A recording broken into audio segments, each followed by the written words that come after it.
Hey, welcome everybody. Welcome to your daily trading tip of the day. We're looking at Facebook charts on daily, 2-day and weekly time frames. Facebook's done particularly well in a market which has looked a little shaky over the last month or so. And we can see quite clearly that we've got higher lows and therefore increasing uptrend on this. So what we're looking for is confirmation of continuation of a trend. Still plenty of green volume kicking around, as you see there, on all three time frames. And we have green trend on all three time frames. So if we're not in Facebook already, where could we get in, and also what strategy would we use to play this particular trading idea? Well, look, we've got a pivot high there that we see from last week around about the close for last session. So if we just put a horizontal line on there just to show you, there we go.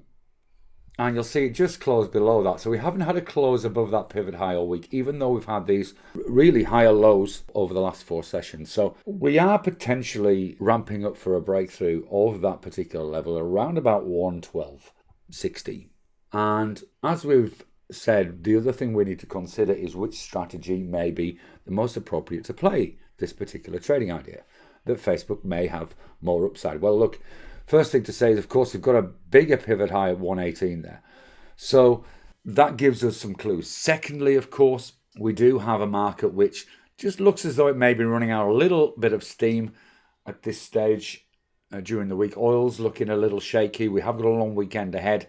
So perhaps a trade which is slightly more conservative may be a way to look at it. So there are two potential ways we could play this. If there's a close above that line we've put by the pivot high, we could look to place a credit spread, a bull put spread, down beneath the 110 level.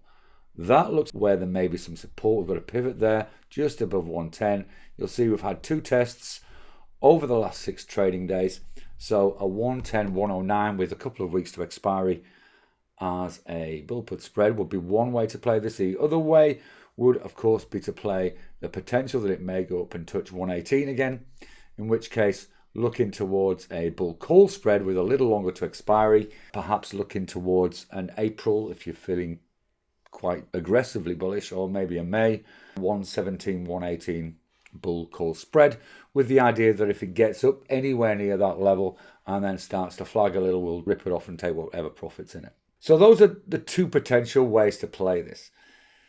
In light of lower market volatility, we may struggle to find a fill on that credit spread that we mentioned that's acceptable once we take out things like fees, etc. That may be dependent on which broker you're with, of course. That may be a reason why we would not look at the credit spread idea. The reason we may not look at the bull call spread idea is, of course, it's got more work to do in a market which looks as though it's struggling. So those are the two disadvantages of both the strategies.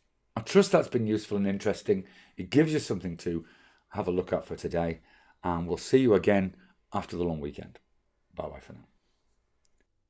And that's just one of the trades I'm considering for today.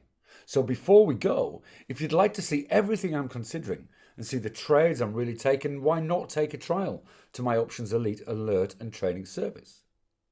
That way, you can see exactly how I find the best trades that can produce the largest returns whilst keeping the risk low. Just click on the link below and get started today. You'll be glad you did. See you soon.